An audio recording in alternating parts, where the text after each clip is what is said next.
In the headlines, 2 killed, vehicle burnt as youths, military men clash in Plateau. Judiciary workers declare nationwide strike over fuel subsidy. Kano shop owners count losses as thugs take over demolition of buildings. On the foreign scene, at least 7 schoolgirls drown after canoe sinks in Guinea. Hello and welcome to the news update on Trust TV. I am Ayuba Ila. Thanks for joining.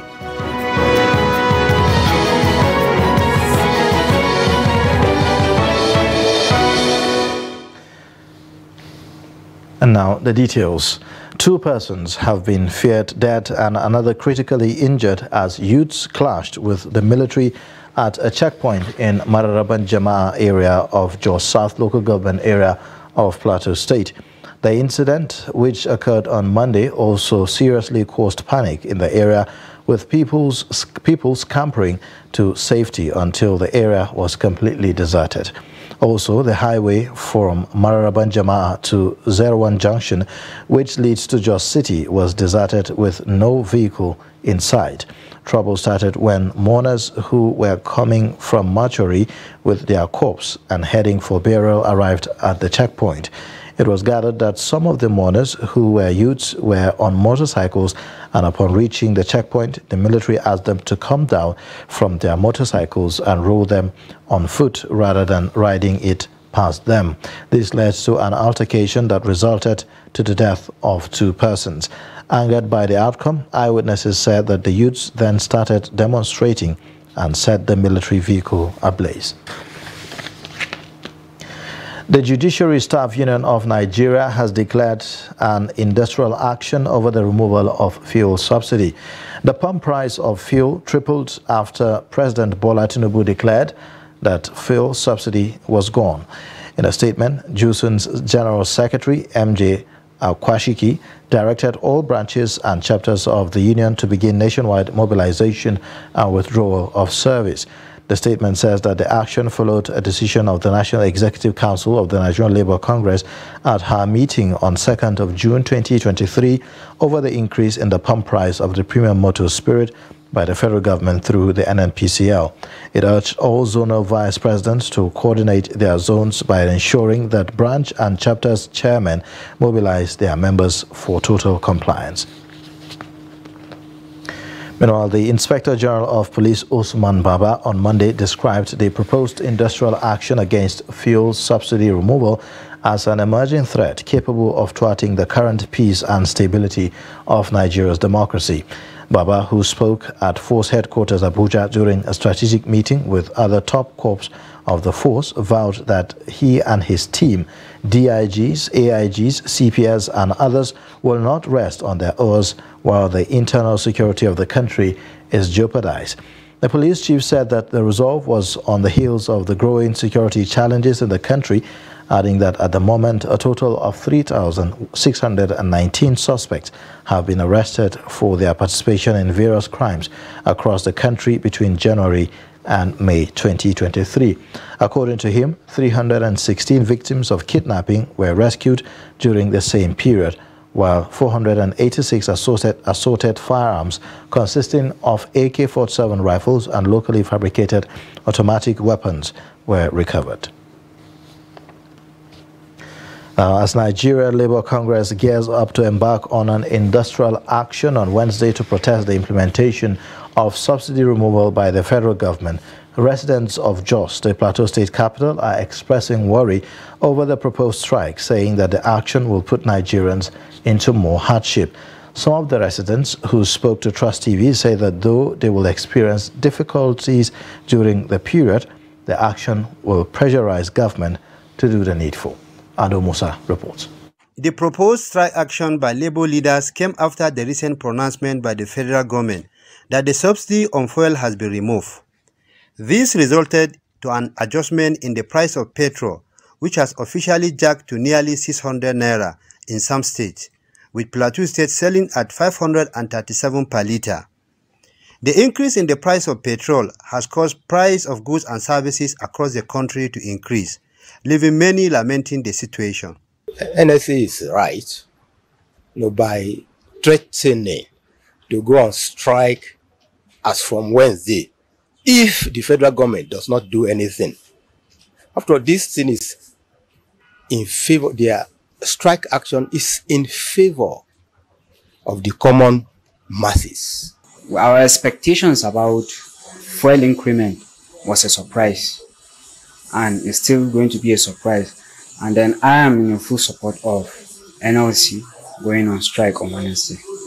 To some extent, my opinion regarding the strike or industrial action is, I guess it will go a long way in showing the government the grievances of the Nigerian citizens, since everybody have been speaking one way or the other, but the government refused to listen. The residents, however, asked the federal government to rethink its implementation strategy in order to ease the suffering of the common man in the country. So my appeal to them, both the organized labor and the federal government, is that they should reach an amicable resolution so that that strike does not take place. Yes, if the government can go ahead and then call NLC and sit down and make a consensus between NLC and government, and then try to address the issue of increment. The issue was all about subsidy. All that we can know as a citizen, all I know is subsidy, subsidy, subsidy. But there is no any impact the subsidy removal has on the citizen. Though it has impact positively and negatively, but the most impact is negative. Yes. The labor leaders are insisting that unless the NNPCL reverses the new pump price for the premium motor spirit, the strike action will commence on Wednesday. Ado Musa, Trust TV News, Jos. In a similar vein, the recent fuel subsidy removal has forced many residents of Osun State to adjust their lifestyle by cutting daily spending. They appeal to President Bola Tinubu to ensure that money recovered from the fuel subsidy removal is judiciously utilized. Hamid Oyegbade reports. The impact of the fuel subsidy removal was felt by Nigerians across the country as it resulted into increase in the prices of commodities. Residents of Osun State lamented that the hike affects their businesses adversely as they recorded low patronage due to the sudden changes on the prices. They also said that the economic hardship occasioned by the hike has forced them to adjust their lifestyle, especially the aspects that involves fuel consumption. Now, I have 2 cars. It's only 1 car that can come out now. So my wife can take my children to school. We can always go and pick them. Me also, I'll be able to use Okada now. I don't even have money to buy 500 naira per liter. It affects me. Honestly, I won't lie to you, because the price of everything has skyrockets more than ×3. So everybody. This car wash was always full of vehicles, but we have just washed 2 or 3 cars today. It is because of the current economic problem. Meanwhile, majority of people seemed to agree with President Tinubu on the need to remove the subsidy. Subsidy was removed, and the general population, the masses, did not feel the positive impact. But don't let us be panic. As far as the personality of the new president is concerned, I know he understands the economy, he understands the terrain. For me, the removal of subsidy is okay. What the government should do is to assuage the workers by improving the minimum wage. The minimum wage is for the workers. It is still over on the marketplace, but definitely, it's the best decision in the last half a century in Nigeria. Nigerians appealed to the president to ensure that the money recovered is judiciously utilized to make the country better. Hamid Oyegbade, Trust TV News, Osogbo. Demolition of buildings constructed or sold by the immediate past administration of Governor Abdullahi Ganduje, considered illegal by Governor Abba Kabir, is taking another dimension in Kano, as youth suspected to be thugs are using the opportunity to loot valuable belongings to shop owners. Idris Jibrin reports. Shortly after his inauguration, Kano State Governor Abba Kabir Yusuf promised to reacquire government properties believed to have been sold illegally by the former administration of Abdullahi Ganduje, the result of which led to various demolition exercises less than a week since the inauguration. However, traders in Kano are worried about the future of the state economic activities. Honestly, there is no logic in this demolition exercise. As far as I know, there are over 10,000 people who are benefiting in one way or the other from different kind of businesses around this area. Now, where do you want all these people to go now that you have taken away their means of livelihood? Look at the situation that people are in currently. Now, if you destroy this place, where do you want them to turn to? What do you expect them to do? 1,000 naira now is not even enough to sustain your life in a day, talk less of something less than that. According to shop owners in Kantunkwari Textile Market, there is no prior notice from government concerning the demolition exercise, which is why most of them could not remove their goods. Honestly, they have not given us any notice.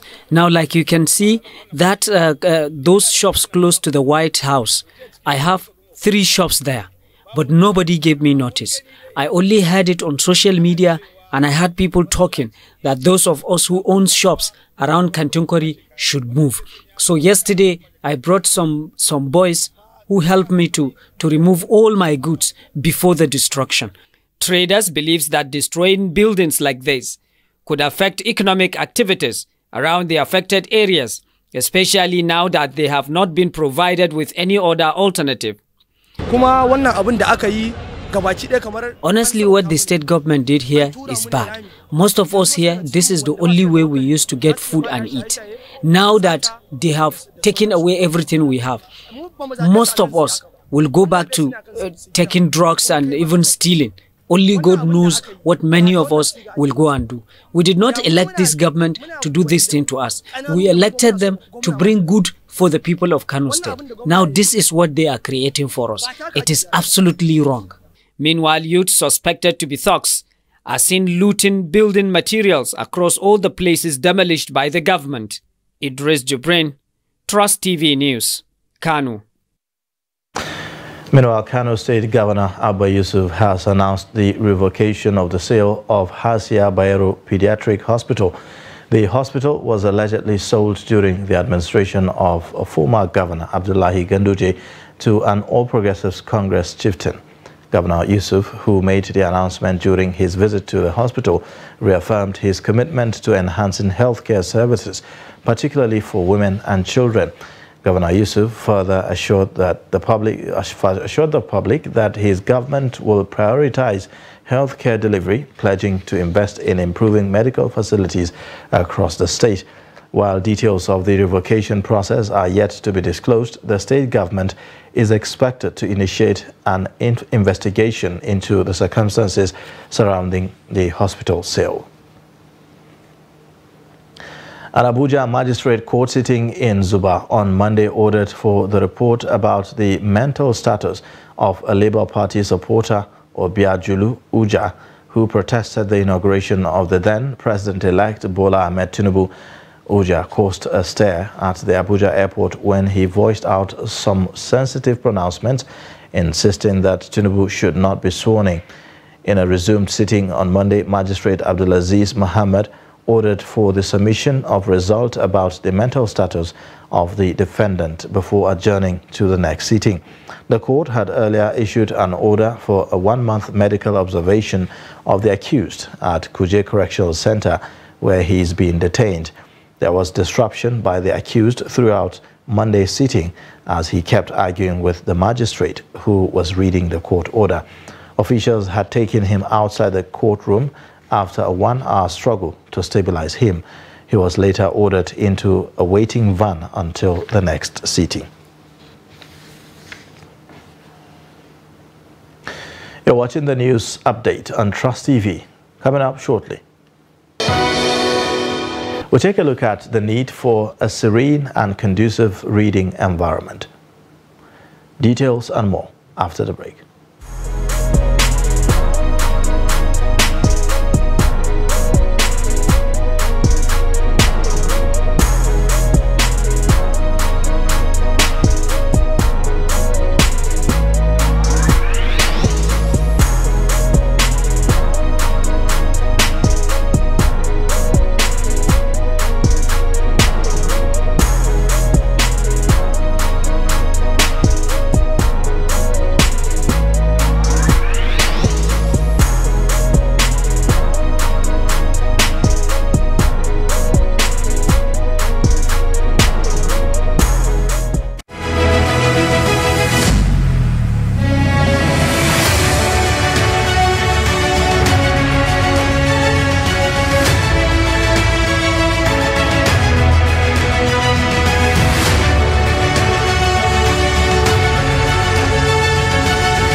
Welcome back. This is the news update on Trust TV. Here's a look at the top stories.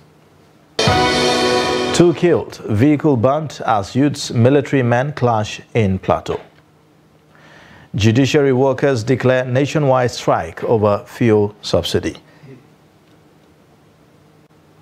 In other news, Abuja is not just Nigeria's political capital. It is the fastest growing city where many believe things happen and one can make fortunes easily. Kabiru Lawan meets a Fulani man who came from the Niger Republic in search of greener pasture. The report.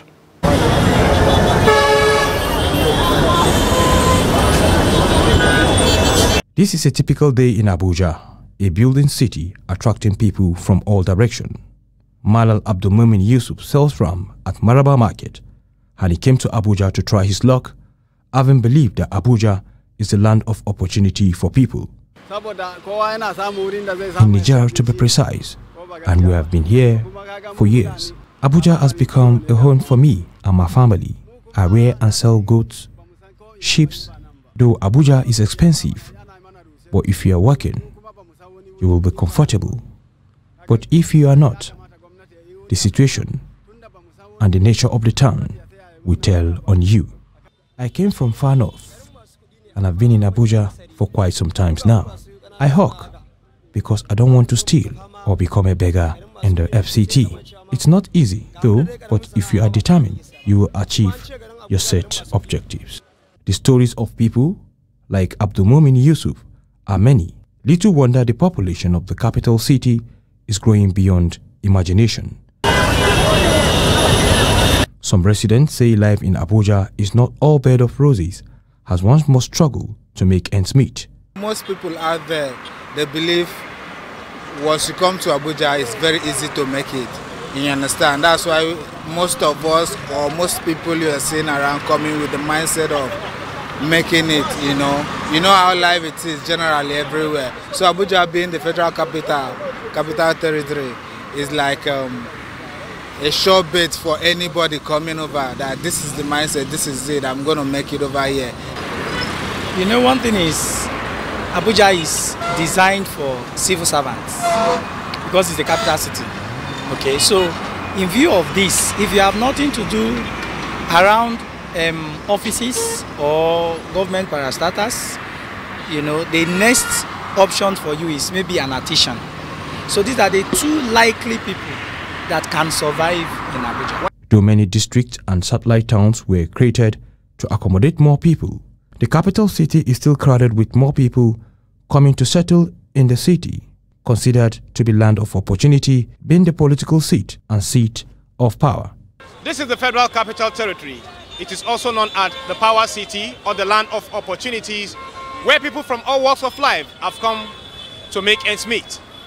Reporters also indicate that the government and well-to-do meaningful individuals to try to make it their responsibility of enabling the youth, creating an enabling environment for youth, not only to contribute their own quota to the just Federal Capital Territory, but the country as a whole. Kabir Lawal, Trust TV News, Abuja. Users of public libraries in Nigeria say providing a serene and conducive environment for reading will change the declining culture, especially in digital era. They speak against the backdrop of deteriorating state of public libraries, recording low numbers of readers at most of the facilities in the Federal Capital Territory. Trust TV's Shafiul Suleiman reports.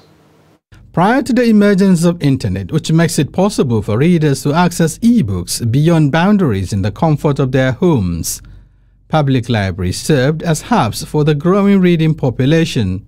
Ironically, some of the public libraries visited in Abuja are witnessing huge decline in patronage. It's not everything that you read through the online platform, but most of the research are being done on the rebook. Few users who hold on to the fading habit of reading in public libraries are divided over their seeming obsession with the old culture.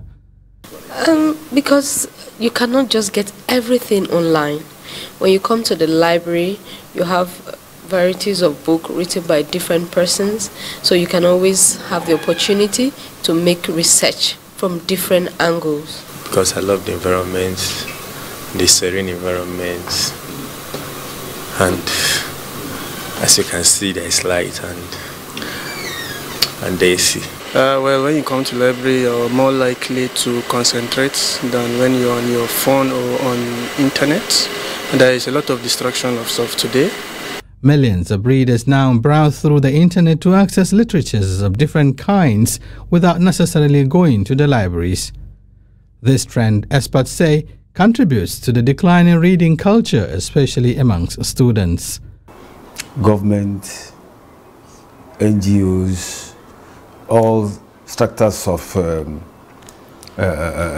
organizations, they should all work towards establishing library in every local government, in every area councils. Let there be a library. They call for improved funding for public libraries to enhance the environment with a view to encouraging the reading public, in addition to restocking the existing shelves. As you can see behind me, and of course looking at the array of books here in the shelves, on the shelves, of this library, that appeal to virtually all fields of human endeavor, and the neatly arranged seats here for prospective readers. Only 2 persons were found here reading, holding on to the old reading culture coming to the library. This speaks volumes to the concerns regarding the declining reading culture among Nigerians. Shafiul Suleiman, Trust TV News, Abuja. The Director General, Nigeria Maritime Administration and Safety Agency, NIMASA, Bashir Jamo, says that the agency has instituted legal action against 10 companies over alleged on the declaration of crude oil lifted from the country to various destinations. He stated this while speaking to journalists on Monday after his appearance before the House of Representatives ad hoc committee investigating the alleged loss of $2.4 billion revenue from the sale of 48 million barrels of Nigeria's crude oil. He said that although NIMASA's mandate does not include transaction or transport of crude oil, they were directed by the Office of the Attorney General of the Federation to coordinate a technical team to see how they can source data of the actual lifting of crude oil and the last destination point to know whether there are discrepancies. The DG NIMASA said that the agency's legal team identified 10 companies liable of under-declaration of Nigerian crude oil, after which they instituted a case in court against the companies. Now, on the foreign scene, at least 7 schoolgirls who were going to take college entrance exams on Monday drowned after their canoe capsized on the Niger River near the town of Korosa in the Upper Guinea. The Minister of Pre-University Education and Literacy, Golome Howie, who is in the region to launch the first test of the examination, said that they boarded an overloaded canoe which capsized under the weight of passengers and goods. The girls all came from Korala district and were going to Balato sub-prefecture, 40 kilometers from Korosa prefecture. Now, reports say that the toll is only provisional and could be heavier as operations to find bodies continue. And in sports news, 22 states of the Federation have declared their intention to stage their 2023 Olympic Day run as part of activities to promote the Olympic values of excellence. A statement issued by the Public Relations Officer of the Nigeria Olympic Committee, Tony Nezanya, listed other Olympic values to include friendship and respect as enunciated by the International Olympic Committee. Now, according to Tony, the event will be celebrated nationwide in the participating states with the slogan, "Let's Move." Now, Tony also quoted the NOC Secretary General, Babatunde Popola, as saying that the remaining 15 states were being expected to declare their interest as NOC President Habu Gumel and other dignitaries will flag off the event. And that's it for the news update. You can watch more via all our social media platforms and also on our YouTube live stream. I am Ayuba Ila. Thanks for watching.